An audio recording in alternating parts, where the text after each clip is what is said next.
अगर आज मुझको राधा स्वामी मठ की वाणी में मेरे अनुभव के आधार पर त्रुटि नजर आती तो मैं पहला शख्स होता राधा स्वामी मत या संत मत के खिलाफ आवाज देता। ये जितने सत्संगी हैं जो रूपों के अंदर गए, कृपाल सिंह आ गया मेरे अंदर, बाबा चरण सिंह आ गया, फकीर चंद आ गया, राम आ गया, कृष्ण आ गया, देवी आ गई, देवता आ गई, ये सब है क्या? ये सब काल है और माया है। अब इसका सबूत मैं स्वामी जी की वाणी, देखो गगन के बीच में शाम कंद, मैं जानता हूं मैं कहां बोल रहा हूं, मगर मैंने प्रण किया था अपना अनुभव कह जाऊंगा। मैं इन गृहस्थियों को इस काल और माया मत के गुरुइज्म से बचाना चाहता हूं। यही राधा स्वामी दयाल या कबीर मत जितने सत्संगी ऐसी बात में फूलते फिरते हैं ना, रात को सपने में बाबा फकीर आ गया, संत कृपाल सिंह आ गया या देवी आ गई, मौत खुशी से फूले नहीं समाती। या कोई सपना बुरा आ गया, भयानक आ गया, डर गया तो हाय हाय करते नहीं। पढ़ो, देखो देखो गगन के बीच श्याम कंज खेल रहा, भंवरा गया लो भाई वहीं चढ़ के मिल रहा। धोखे का वह मुकाम उसे देखता रहा, बहुत से धनाथ जोगी उन्हें देखता रहा। मैं बाजे वक्त हैरान होता हूँ इस संत मत को देखकर। कोई कहता मैं अंतर में गया, मुझे महाराज महर्षि जी नजर आए, बड़े बड़े संत नजर आए, बड़ी बड़ी देवी नजर आई, बड़े बड़े देवता नजर आए। मैं कैसे मान लूं कि कोई संत या कोई कृष्ण या कोई राम या कोई बाबा फकीर किसी के अंदर प्रकट होता है जब मैं जिंदा किसी के अंदर नहीं जाता? ये सब माया और काल का खेल है, इसकी मुझे समझ नहीं आती थी।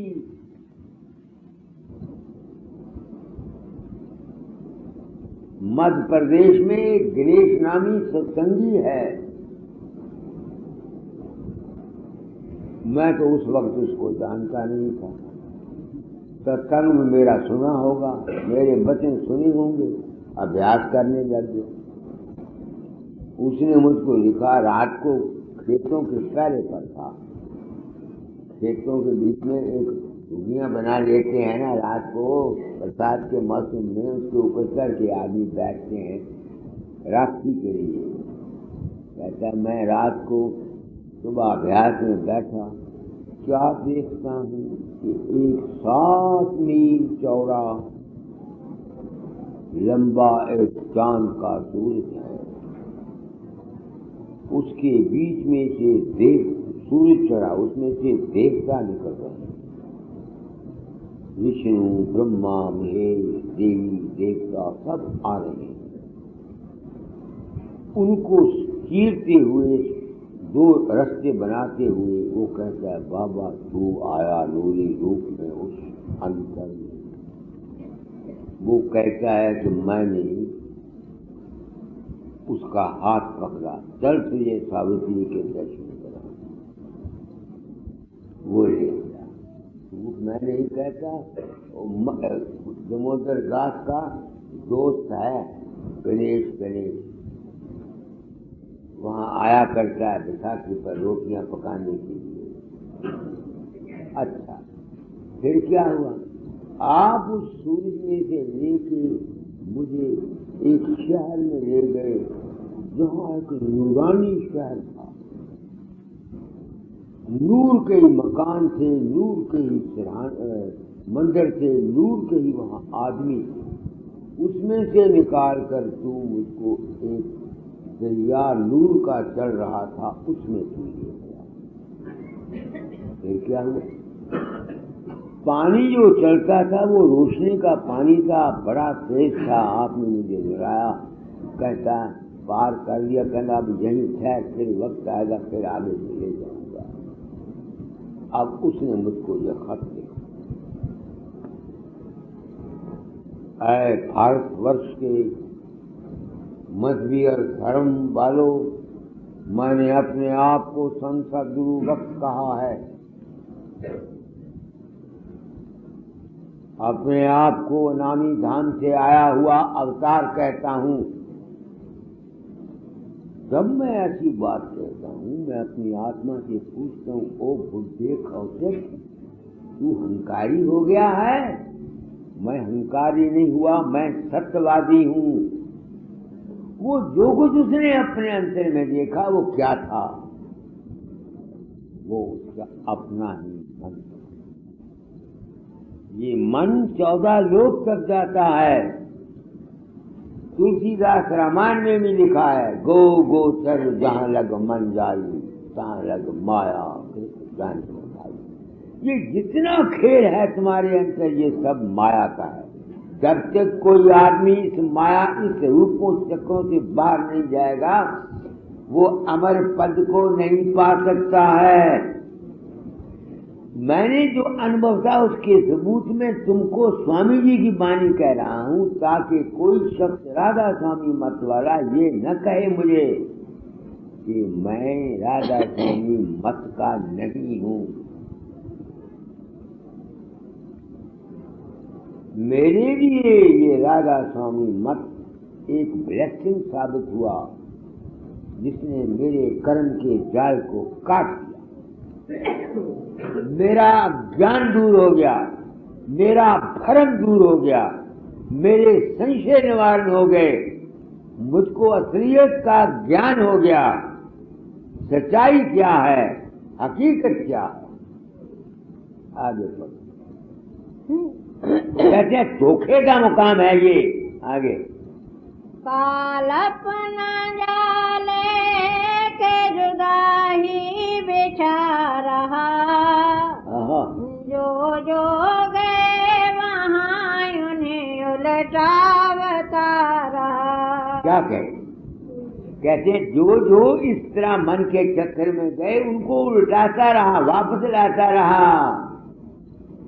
अमर पल में तो सब जाओगे जब मन के चक्कर से निकल जाओगे। कौन निकलना चाहता अमर पल से?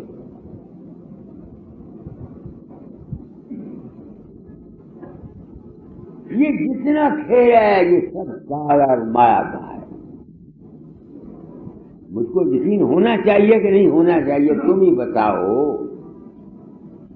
कि जब मैं गणेश के अंदर नहीं गया तो जो कुछ उसने देखा अपने अंतर में, जो चांद प्रगट हुआ वो भी क्या था? वो भी माया थी और काल था। जो उसने नूर के आदमी देखे वो भी क्या था? वो भी काल और माया था। जो तो मैं होता तब तो मैं मानता। तो स्वामी ने ठीक कहा है, जो गए वहां पर, शुरू से पढ़ो इसको। देखो गगन के बीच, देखो गगन के बीच श्याम कंज खिल रहा, भंवरा गया लभाए वहीं चढ़ के मिल रहा। धोखे का वह मुकाम उसे देखता रहा, बहुत से धनाथ जोगे उन्हें देखता रहा। काल अपना जाल एक जुदा ही बिछा रहा, जो गए वहाँ उन्हें बटावतारा। नाना कला दिखाए वही मोहता रहा, सबकी कमाई आप खड़ा खोसता रहा। कमाई क्या? तुमने अभ्यास किया, खाने में उंगलियां जाते हो, रूप, वो तुम्हारी कमाई है ना। तो जब तक तुम इस मन के चक्कर से बाहर नहीं जाते, तुम्हारी जितनी कमाई है ये सब तुम्हारी अमर पद के जाने के लिए निष्फल है। हाँ, दुनिया के लिए तुम्हारे माया और काल देश के लिए तुम में आनंद आएगा, तुम्हारे लिए सुख का कारण बनेगी, तुम्हारे लिए आनंद का कारण बनेगी, तुम्हारे लिए रिद्धि सिद्धि का कारण बनेगी। यहाँ तक तो मैं मानता। आगे क्या क्या कहूँ ये नर्थ बहुत भांति करे रहा, बिन संत सतगुरु वह सभी को निगल रहा। ये क्या कहते हैं? कहते हैं काल ने जाल बिछा, बिना संत सदगुरु के सबको वो खा जाता है, निगल जाता है, कोई भी नहीं। अब तुम ही बचाओ भारतवर्ष के मजबूत दुनिया वालों। कबीर वगैरह ने ऐसी बानियां रखी कि किसी की समझ में नहीं आया। गाथा दयाल के शेरे को पढ़ो, नीरे आजम को पढ़ो और पढ़ो, सब में ये राज है, मगर इस तरह से उन्होंने बताया कि किसी की समझ में नहीं आया। लोग बानियों की जाल को पढ़कर मस्ती लेते रहे। कीड़े मुआ गाया करते हैं, मस्ती में मस्ती, मस्ती में मस्ती, मस्ती में मस्ती की मस्ती हो। गा तो देते हैं ये। जिस्मानी मस्ती, मानसिक मस्ती, आत्मिक मस्ती, मस्ती में मस्ती, मस्ती में मस्ती, मस्ती की मस्ती हो। वो जो चौथी मस्ती है वो कुछ और चीज है। तब तो दादा जाने लिख, ये समझेगा कौन? मुझे समझ नहीं आती थी। सत्संगियों तुम्हारा भला। कल को दौलत राम आज से नहीं आया, शायद आज नहीं आया, आएगा कैसे? उसका अज्ञान दूर हो गया। कल उसको बता दिया कि मैं तेरे अंदर नहीं प्रकट हुआ, जो खिंचाव था मेरी तरफ खत्म हो गया। गया गया कि नहीं गया?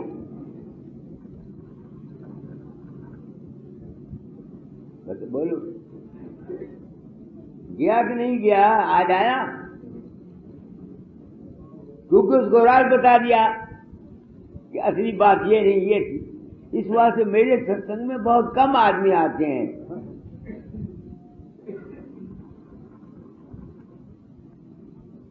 तो ये है क्या?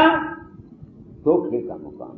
आगे आगे न कोई जाए से में भोला रहा, माया का झूला डाल मुनन को झूला रहा। द्वारे के पार काहू को जाने न दे रहा, फिर भेद वहाँ के पार का सब ही ढका रहा। क्या शेष क्या महेश सभी हार कर रहा, बिन संत उसके पार कोई भी न जा रहा। क्या ये झूठ है? इनकी वाणियों ने सबूत नहीं दिया।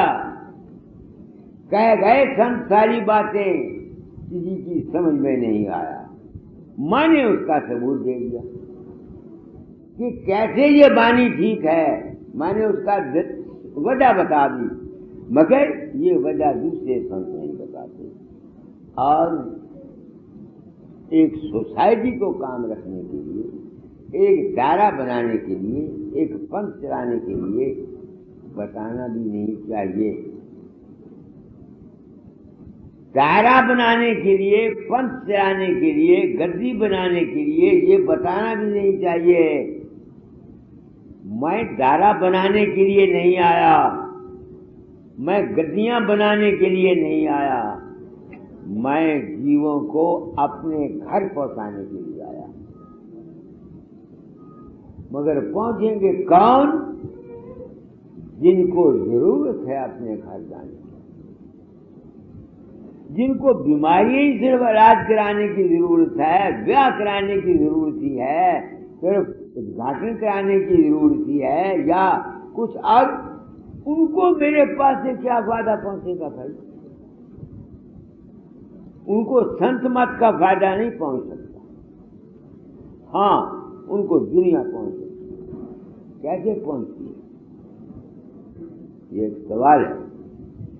जिस शख्स की सूरत उस अनामी धाम में चली गई, वो या उस जगह चली गई जिसको अमर पद कहते हैं,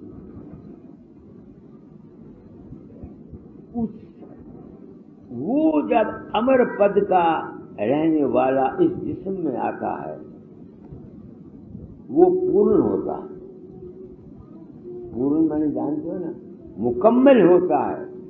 उसमें रूहानियत भी होती है, अमर पद भी होता है, मन भी होता है और जिस्म भी होता है। अगर कोई पूर्ण चीज है तो सिर्फ ये इंसान है जो जिस्म मन और रूह के साथ रहता है और अमर पद की में ठहरता हुआ जिस्म दिल रूह में रहता है।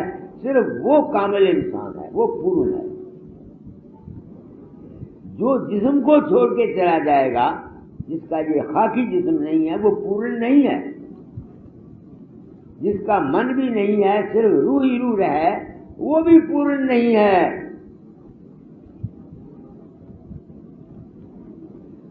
बीज है, आम की गुठली है, गोद गुठली के अंदर सारा दरख्त मौजूद है, मगर उसके अंदर सब दरख्त होते हुए भी तुम आम नहीं चूम सकते गुठली से लेकर।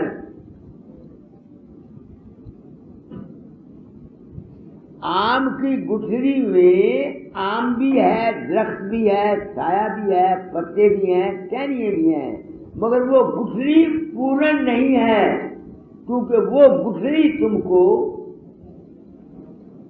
आम नहीं छुपा सकती जब तक कि वो दरख्त न बन जाए।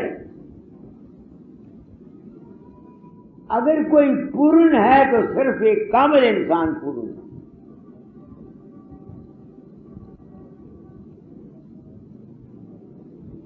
जब उसकी सूरत अपने घर में चली जाएगी, उसमें ना पूर्णता है ना पूर्णता है, उसमें ना पूर्ण का सवाल है ना पूर्ण का सवाल है। वो तो जात में जात वासिल होगी। उसकी पूर्णता का फायदा सिर्फ वो ले सकता है जब वो जिस्म में आता है। इस वास्ते अगर दुनिया में कोई पूर्ण और कामिल इंसान है तो कोई सदगुरु है जो वहां रहता है और जिस्म में भी आता है, मन में भी आता है और रूह में भी आता है और अपने घर में भी रहता है। उसके ध्यान से, उसकी संगत से, उसकी एसोसिएशन से तुम्हारी मनोकामनाएं अवश्य पूर्ण होनी चाहिए। इस वास्ते संतों के मार्ग में किसी जिंदा कामिल इंसान को ही पूर्ण पुरुष कहा जाता है।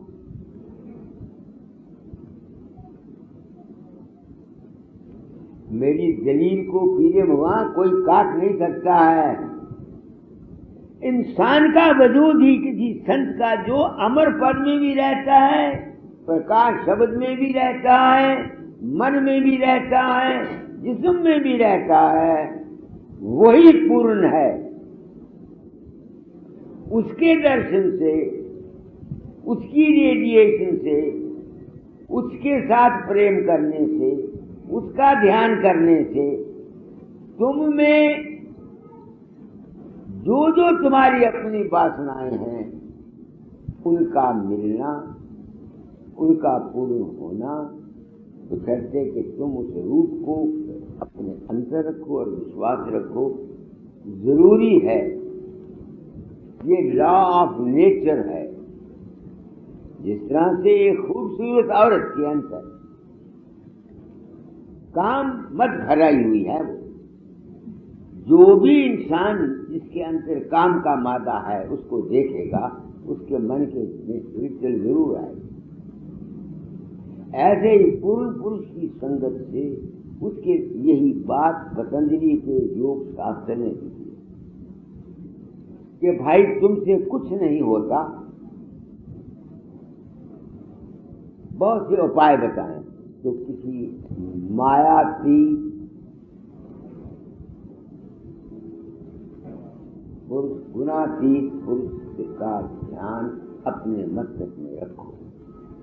इस वास्ते बाहरी जिंदा कामिल गुरु की इज्जत है, मान है और उसका सत्कार है। आज मैंने आपको पूर्ण पुरुष की जो रूह सतलोक में रहती है उसको पूर्ण तुम कैसे कहोगे? वो पूर्ण हो ही नहीं सकती। पूर्ण तो वो तब होगी जब वो जिस्म में आएगी। जिस्म, मन और रूह तीनों, वो तीनों में रहती हुई तीनों में खेलती है, तब वो पूर्ण है। कैसे? मैंने मिसाल बड़ी सुंदर दी आपको। आपके आम की गुठली है, आम की गुठली के अंदर आम है, दरख्त लगा हुआ है, जितने उसके अंदर आम लगने हैं सब उसका संस्कार कारण रूप में मौजूद है, मगर उस गुठली को सामने रख के तुम आम तो नहीं टूट सकते, न उसके साथ में बैठ सकते हो। बताओ। इसलिए अगर कोई पूर्ण पुरुष है तो जिंदा कामिल इंसान मैं पुरुष। जब अशांत आदमी को दुखी आता है तो मैं उसको कह देता हूँ जा मेरा ध्यान किया, बस। ये नहीं कि मैं उसको देता हूँ कुछ। जिस तरह औरत खूबसूरत सुंदर काम मत भरी को देखने से एक नौजवान जिसके अंदर काम का मादा है उसमें काम उत्तेजन का होना जरूरी बात है। और अगर कहीं उस औरत को पता लग जाए कि मेरी तरफ देख रहा है, इसकी ये हालत बदली है, तो वो शायद जूता खा कर उसके सिर पर भी मारे। ऐसे ही किसी कामिल, मैं संसार में कामिल पुरुष प्रकट हुआ हूं, मेरा ध्यान करके देखो बस। ये नहीं कि मैं देता हूं, मैंने आपको मिसाल दे दी है। इसलिए जो जाति किसी की तरफ देखती नहीं, वो तो अपने मस्ती में जा रही है। इस बात से कहा जाता है हुई पवित्र जहां संत पद धरी है। ये अभी मुझे अफसोस है कि मैं 100% पूर्ण नहीं बन सका, आपको धर्म से कहता हूं, मगर 80-85% मैं कामयाब हूं। 5-10% मुझमें नुक्स है। मैं अपनी गलती को मानता हूं, मगर मैं इस रात को समझता हूं कि तुम लोग मेरे पास आते, तुम मेरा ध्यान किया करो, बस कुछ नहीं करना। मैं ये नहीं चाहता तुम मुझे पैसा दो, मैं ये नहीं चाहता तुम मुझे हार पहनाओ, मैं ये नहीं चाहता तुम मेरे नाम के गुण गाओ, सिर्फ मेरा ध्यान चाहिए। तुमको साइंस के असूल से फायदा पहुंचना चाहिए, मेरे ध्यान से और छोड़ दो।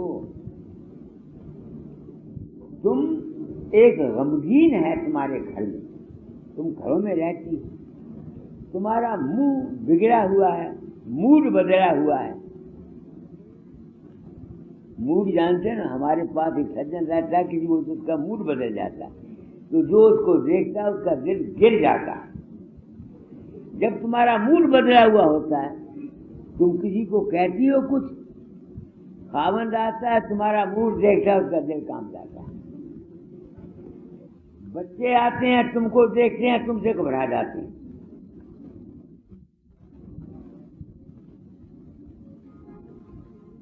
समझो कि नहीं? को बारह ग्वांडी भी आवे और शक्ल में देख के डर जाएगा, कहेगा वाले पाएगा सवाल ठीक नहीं, मुड़ जाएगा।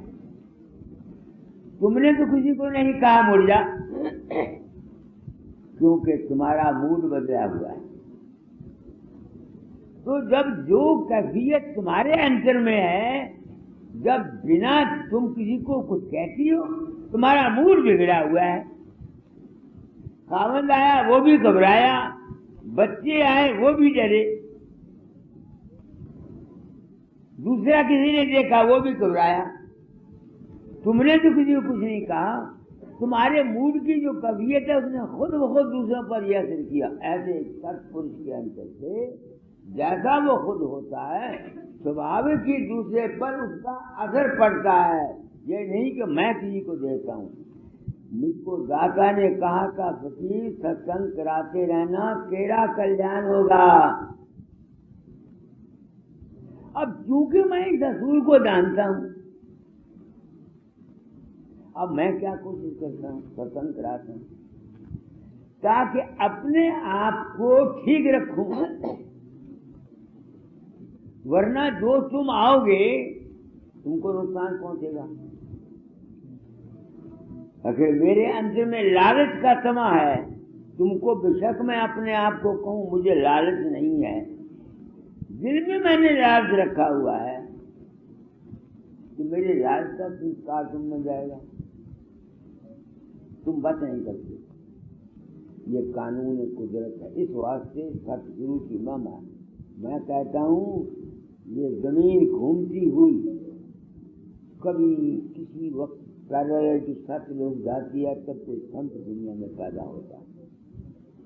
आजकल तो एक पत्थर उठाओ 100 संत निकलते हैं। संत बनना बड़ा मुश्किल काम है, मुझसे नहीं बना गया, कोशिश जरूर करता हूँ। मैं संत इब्नुल वक्त हूँ। इब्नुल वक्त में क्या होता है, वक्त वक्त पर संत गति का तारी हो जाना, मगर मैं गिरता है और इस गिरावट का काज ज्यादातर ये सत्संगी लोग।